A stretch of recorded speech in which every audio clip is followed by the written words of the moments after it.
हमारे YouTube में जुड़े हुए सब भाइयों और बहनों, आज आपको महान तपस्वी भूमि धाम अजारी, जो हजारों लाखों साल का बहुत पुराना इतिहास है और तपोभूमि है, वहाँ का जानेंगे।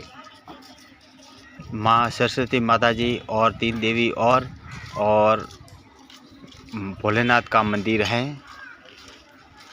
माँ सरस्वती माता जी का परसा कोई बोलने में तोतलाता हो तो वहाँ पे ठीक होता है, और किसी के पढ़ाई में अगर मन नहीं लगता हो, पढ़ाई में मन बुद्धि चलती हो, अच्छा दिमाग नहीं चलता हो, तो यहाँ कॉपी और पेन चढ़ती है और उसमें अच्छा लाभ होता है और वो पढ़ाई में आगे बढ़ता है, अच्छा दिमाग आता है।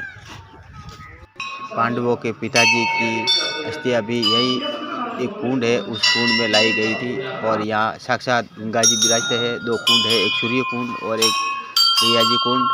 वहाँ अस्थियाँ विसर्जन होती है और स्वतः ही गायब हो जाती है।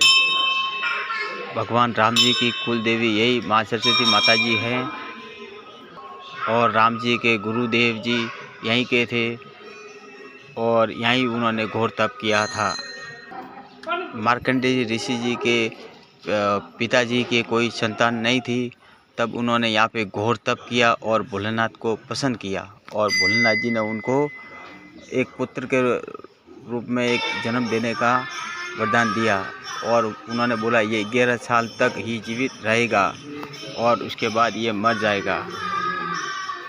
तत्पश्चात पुत्र का जन्म हुआ, और जैसे 11 वर्ष पूर्ण होने वाली थी, माता पिता चिंता में देख उन्होंने पूछा मार्कंडेय जी ने कि आप चिंता में क्यों हो, तो उन्होंने हकीकत बयां कर दी और बताया कि आपकी आयु 11 साल थी जो पूर्ण होने वाली, अब आप जीवित नहीं रहेंगे।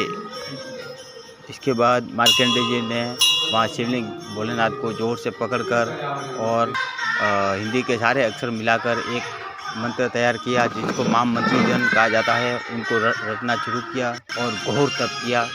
जब यमराज उनको मारने के लिए जोर लगाने लगे, प्राण हरने लगे, तब वहाँ भोलेनाथ प्रकट हुए और उस यमराज को जाने के लिए कहा, और मार्कंडेय जी को अमरता का वरदान देके चले गए, और मार्कंडेय जी अमर हो गए, और मार्कंडेय सवर महादेव जी के नाम से फिर महादेव जी का नाम पड़ा। यहाँ के ऋषिगणों ने काफ़ी घोर तप किया हुआ है, और इनकी कामधेनु एक गाय थी, जो आज आबू माउंट पर्वत है, वहाँ पर बहुत बड़ी ब्रह्म खाई थी, और ब्रह्म खाई के अंदर इन ऋषियों की वो कामधेनु गाय गिर जाती थी। तो यहाँ के ऋषि मुनि माँ सरस्वती माता जी को याद करते थे।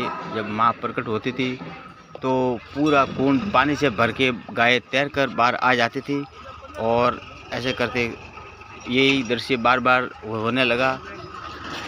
तब जाकर माँ सरस्वती माता जी ने कहा, बार बार आपके छोटे मोटे काम के लिए हम देवी देवताओं को आप बुलाते हो, इसलिए आप क्यों ना इस ब्रह्म खाई को बुलवा दिया जाए। और आप भोलेनाथ की तपस्या की, और भोलेनाथ ने कहा कि कोई आप पाठ यहाँ लगा दो। तो ऋषियों ने हिमालय पर्वत से विनती की, और हिमालय पर्वत जी के बहुत सारे लड़के हैं, 9 लड़कों में से एक लड़का आया, वो ब्रह्म खाई के अंदर गिर गया और ब्रह्म खाई को बोलने लग गया। तो वो ब्रह्म खाई के अंदर धंसने लगा, तब वो डर लगने लगा, तो भोलेनाथ को याद किया। तो भोलेनाथ जी ने उनकी रक्षा करते हुए उनको अपना पैर का अंगूठा पकड़वा कर उनको उस ब्रह्म खाई में से बाहर निकाला, और आज भी तब जाके आबू माउंट बना, और अंगूठा पकड़कर बाहर निकालना।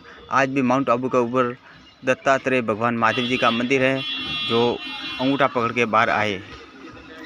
इसलिए ये भूमि बहुत तपोभूमि और पवित्र है। गाइस, हमारे YouTube में जुड़े हुए भैया बहनों, इससे अधिक जानकारी के लिए वहाँ पे अजारी धाम जाकर आप और इतिहास पता कर सकते हैं, और वहाँ का बहुत बड़ा इतिहास है। वहाँ के स्थानीय लोग और साधु संतों से पता कर सकते हैं और तपोभूमि के बारे में जान सकते हैं।